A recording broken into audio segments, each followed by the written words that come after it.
sa bukid ay napakasaya.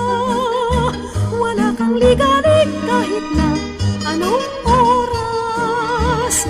Simoy ng hangin ay napakatimyas, pang-aliw sa pusong may dusa at may hirap.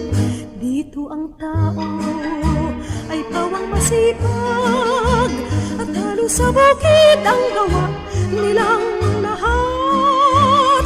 Ang bawat isa sa puso'y may paglingap, pag-ibig ng dala.